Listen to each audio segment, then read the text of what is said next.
ನೀರ್ ತಗೊಂಬೋರಪ್ಪ, ಹೋಗ್ರೋ.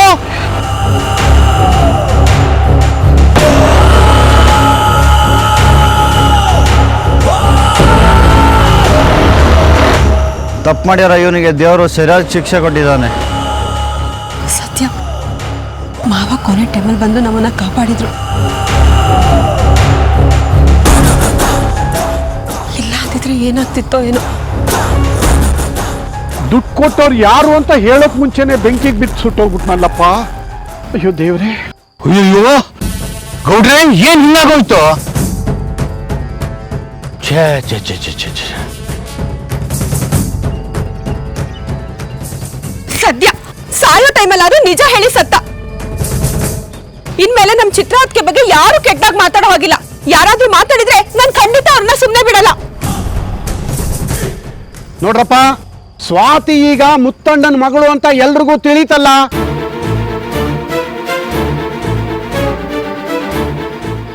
ಈ ವಿಷಯವಾಗಿ ಮತ್ತೆ ಪ್ರಶ್ನೆ ಮಾಡ್ಕೊಡ್ದು, ಪಂಚಾಯಿತಿವರೆಗೂ ವಿಷಯ ತರ್ಕೊಡ್ದು. ಒಂದ್ ವೇಳೆ ಯಾರಾದ್ರೂ ತಂದ್ರೆ ಪಂಚಾಯಿತಿ ಕಡೆಯಿಂದ ಅವ್ರಿಗೆ ದೊಡ್ಡ ಶಿಕ್ಷೆ ಕೊಡ್ತೀವಿ, ಹುಷಾರ್.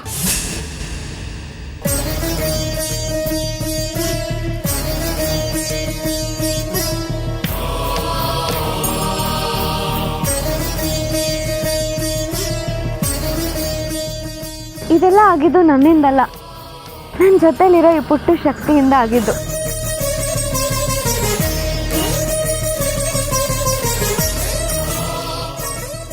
ಮುತ್ತು ಮಾವನ್ ಗೌರವ, ಚಿತ್ರಕ್ಕನ ಬಗ್ಗೆ ಯಾರ್ಯಾರು ಕೆಟ್ಟದಾಗ ಮಾತಾಡಿದ್ರೋ ಅವ್ರೆಲ್ಲರೂ ಬಾಯಿ ಮುಚ್ಚೋದಕ್ಕೆ ಸ್ವಾತಿ ಇಷ್ಟೆಲ್ಲ ಕಷ್ಟಪಟ್ಟಿದ್ದು.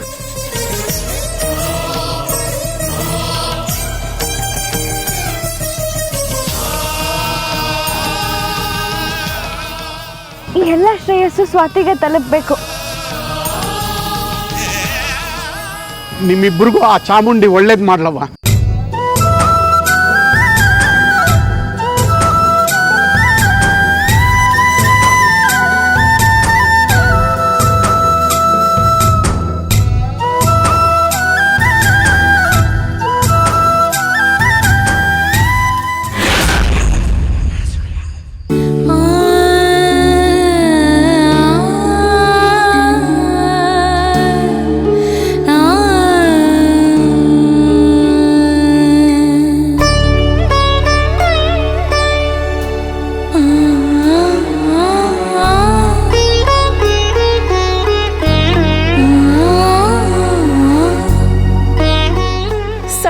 ಕೂಡ ನಮ್ಮ ಮೇಲೆ ಆರೋಪ ಹೊರಿಸೋರು, ನಮ್ ಗೌರವ ಕಳಿಯೋ ಜನ ಇದ್ದೇ ಇರ್ತಾರೆ. ಆದ್ರೆ ಅಂಥವ್ರಿಂದ ನೀನು ನನ್ನನ್ನ ಕಾಪಾಡಿದ್ಯಾ, ನನ್ನನ್ನ ಪವಿತ್ರವಾದವಳು ಅಂತ ನಿರೂಪಿಸಿದೀಯ. ನೀನು ಕೋಟಿ ಕೋಟಿ ನಮನ ತಾಯಿ.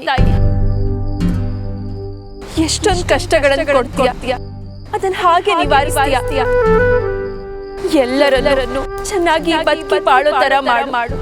ಹಾಗೆ ಕೆಟ್ಟವರನ್ನ ನಾಶ ಮಾಡು.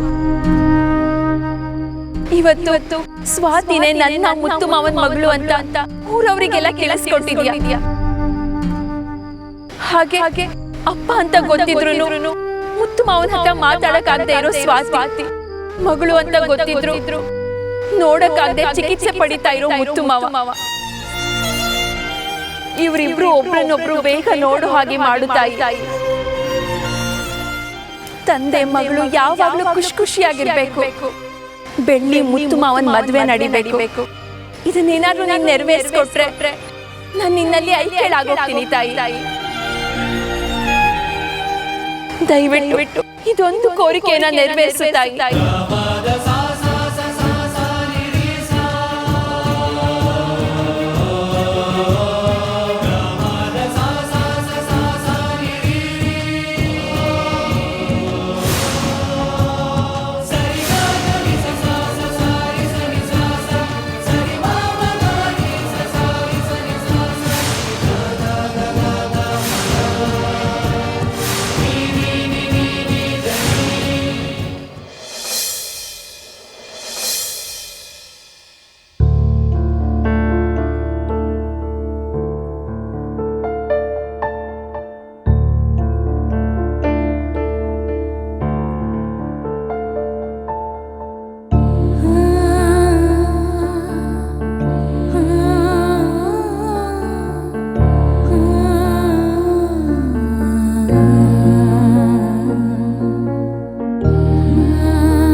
ಮಾವ. ಸ್ವಾತಿ ತನ್ನ ಶಕ್ತಿ ಮೀರಿ ಪ್ರಯತ್ನ ಪಟ್ಟಿದ್ದಾಳೆ. ನಿಮ್ದು ಚಿತ್ರಕ್ಕನ್ ಗೌರವ ಉಳಿಸಿದಾಳೆ.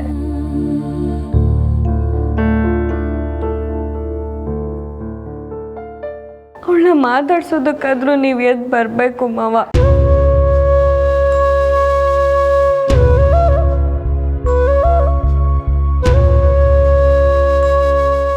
ಹೌದು ಅಪ್ಪ, ನನಗಮ್ಮ ಇಲ್ಲ.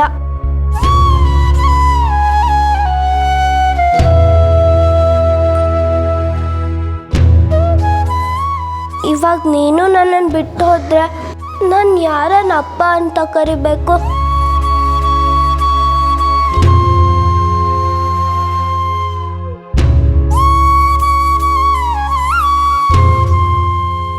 ಒಂದೇ ಒಂದ್ಸಾರಿ ಎದ್ದು ಸ್ವಾತಿ ನೀನೇ ನನ್ನ ಮಗಳು ಅಂತ ಹೇಳಪ್ಪ.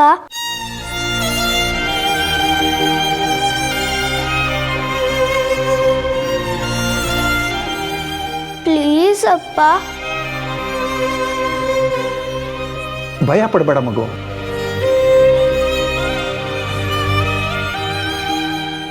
ನಿನ್ನ ಕೋರಿಕೆ ಆ ದೇವ್ರಿಗೆ ತಲುಪಿರುತ್ತೆ.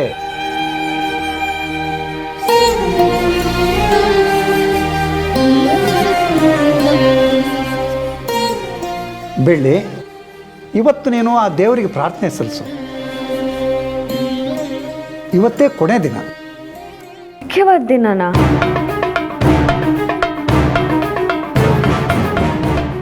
ಹೌದು. ಮುತ್ತು ಗುಣ ಆಗೋದಕ್ಕೆ 7 ದಿನ ಬೇಕು ಅಂತ ಹೇಳಿದ್ನಲ್ವಾ?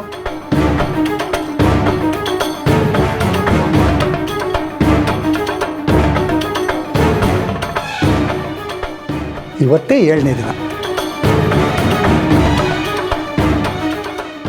ಇವತ್ತು ನಾವು ಕೊಡೋ ಚಿಕಿತ್ಸೆ ಫಲ ಕೊಟ್ಟರೆ ಇಷ್ಟು ದಿನ ನೀನು ಕಷ್ಟಪಟ್ಟದ್ದಕ್ಕೂ ಸಾರ್ಥಕವಾಗುತ್ತಮ್ಮ. ನಾನು ಒಬ್ಳೇ ಅಲ್ಲ, ಇಲ್ಲಿ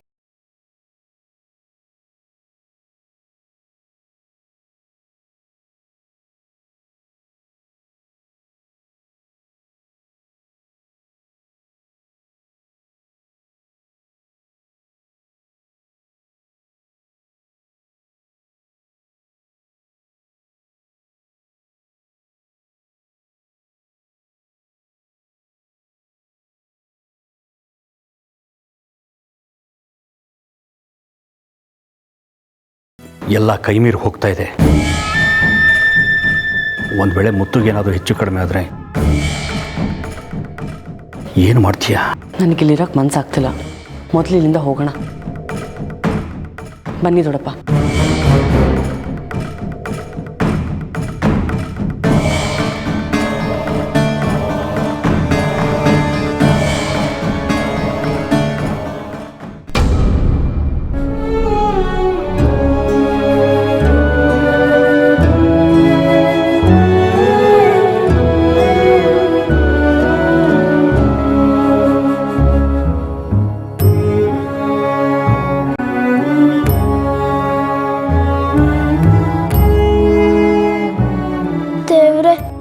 ಅಪ್ಪಂಗೆ ಹುಷಾರಾಗೋ ಹಾಗೆ ಮಾಡು.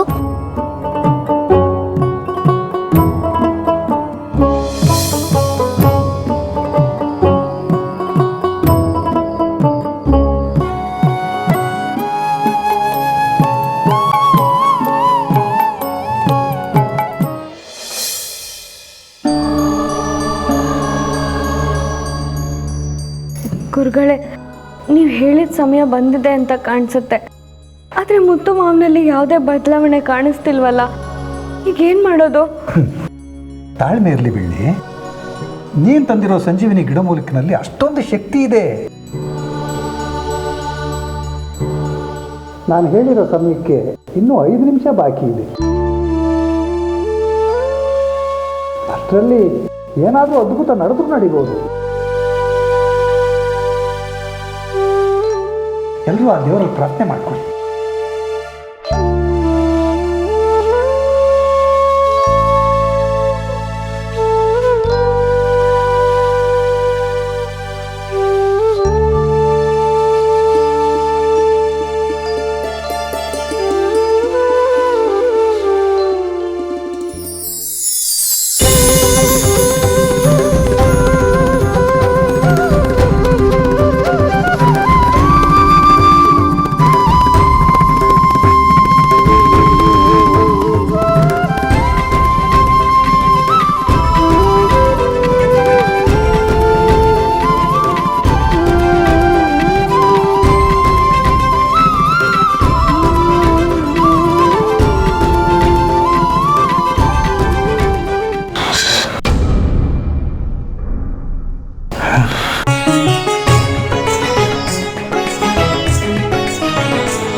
ಸ್ವಾತಿ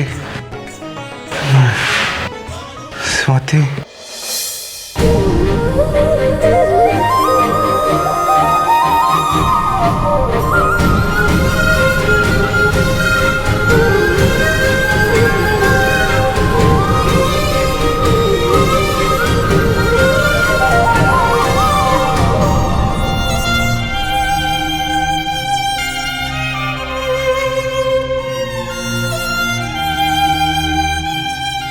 ಸ್ವಾತಿ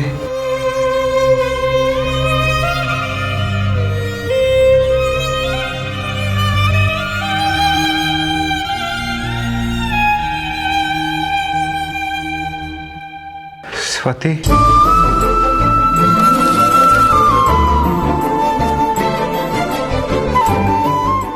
ಸ್ವಾತಿ ಅಪ್ಪ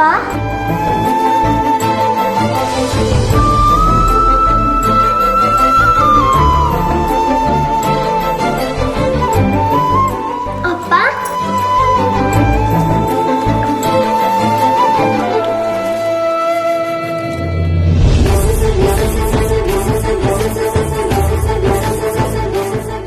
ಸ್ವಾತಿ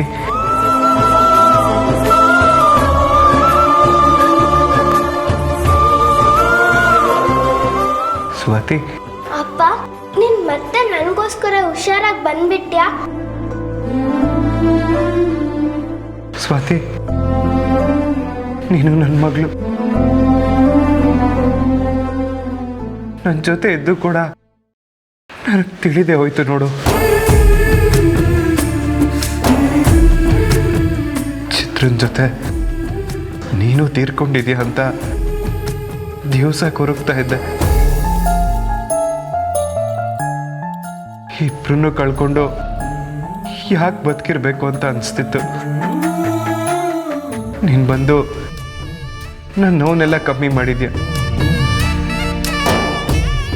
ಚಿತ್ರ ಇದ್ದಿದ್ದಿದ್ರೆ ನಾವೆಲ್ಲರೂ ಎಷ್ಟು ಸಂತೋಷದಿಂದ ಇರ್ಬೋದಿತ್ತು. ನಾನು ಬಿಟ್ಟು ಹೋಗಿದ್ದಿದ್ರೆ ಇನ್ನು ಯಾರು ನೋಡ್ಕೊಳ್ತಿದ್ರು?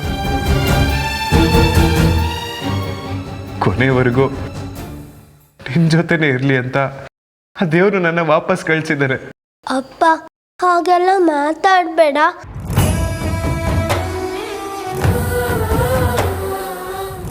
ಅಪ್ಪ ನಿನ್ನ ಬಿಟ್ಟು ಎಲ್ಲೂ ಹೋಗಲ್ಲ. ಇವತ್ತು ನೀವು ಮಾತಾಡ್ತಿದ್ದೀರಾ, ಅದಕ್ಕಿಬ್ಬರೇ ಕಾರಣ ಅಪ್ಪ. ಒಂದು ಆ ದೇವರು,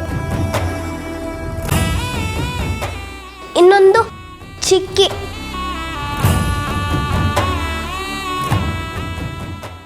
ಬೆಳ್ಳಿ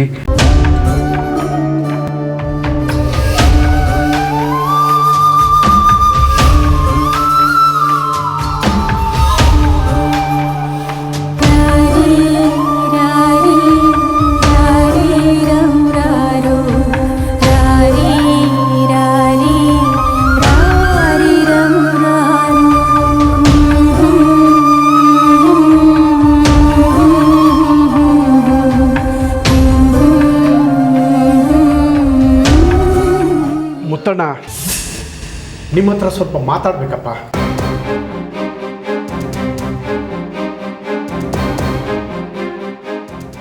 ಏನು ವಿಷಯ ಗೌಡ್ರೆ?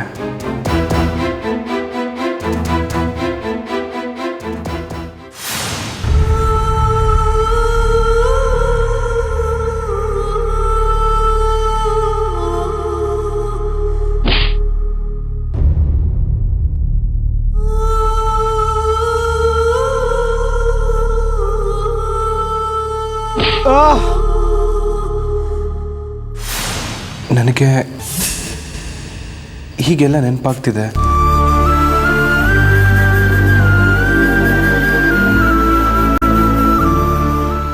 ಸ್ವಾತಿನ ಕರ್ಕೊಂಡು ಬರೋಣ ಅಂತ ಹೋದಾಗ ಯಾರೋ ತುಂಬ ಜೋರಾಗಿ ನನ್ನ ತಲೆಗೆ ಹೊಡೆದ್ರು. ಅಷ್ಟೇ ಅಲ್ಲ, ಚಿತ್ರನ ಬಗ್ಗೆ ಮತ್ತು ಅವಳ ನಡತೆ ಬಗ್ಗೆ ತುಂಬ ಕೆಟ್ಟದಾಗಿ ಮಾತಾಡಿ ಸ್ವಾತಿನ ತನ್ನ ಮಗಳು ಅಂತ ಹೇಳಿದ್ರು. ಅದಾದಮೇಲೆ ಏನಾಯಿತು ಅಂತ ನನಗೆ ನೆನಪಿಗೆ ಬರ್ತಿಲ್ಲ. ಏನಾಯಿತು?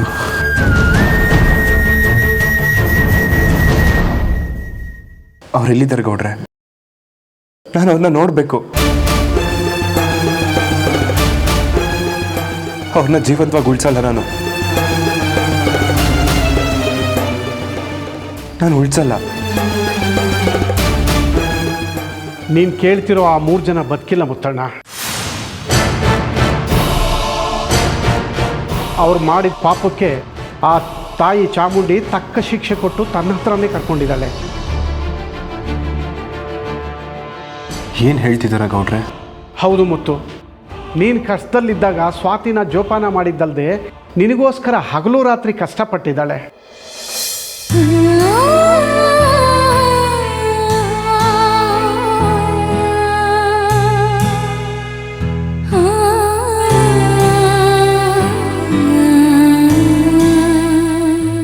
ನಿನ್ನ ಉಳಿಸಿರೋ ಅಷ್ಟು ಶ್ರೇಯಸ್ಸು ನನಗಿಂತ ಹೆಚ್ಚಾಗಿ ಬೆಳ್ಳಿಗೆ ಸೇರಬೇಕಪ್ಪ.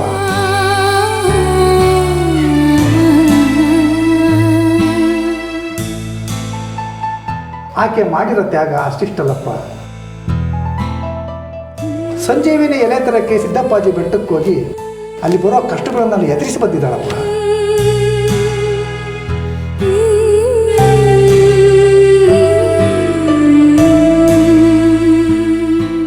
ನಾನು ಹೇಗಾದರೂ ಮಾಡಿ ಮುತ್ತು ಮಾವನ ಪ್ರಾಣ ಉಳಿಸ್ಬೇಕು ಅಂತ ಪಣ ತೊಟ್ಟು ಅಲ್ಲಿಗೆ ಹೋಗಿದ್ಲಪ್ಪ. ನೀನು ನಮ್ಮನ್ನೆಲ್ಲ ನೋಡ್ತಾ ಇದೀಯಾ, ಮಾತಾಡ್ತಾ ಇದೀಯಾ ಅಂದರೆ ಅದಕ್ಕೆಲ್ಲ ಕಾರಣ ಬೆಳ್ಳಿ ನಿನ್ನ ಮ್ಯಾಲಿಟ್ಟಿರೋ ಪ್ರೀತಿ ಕಣಪ್ಪ.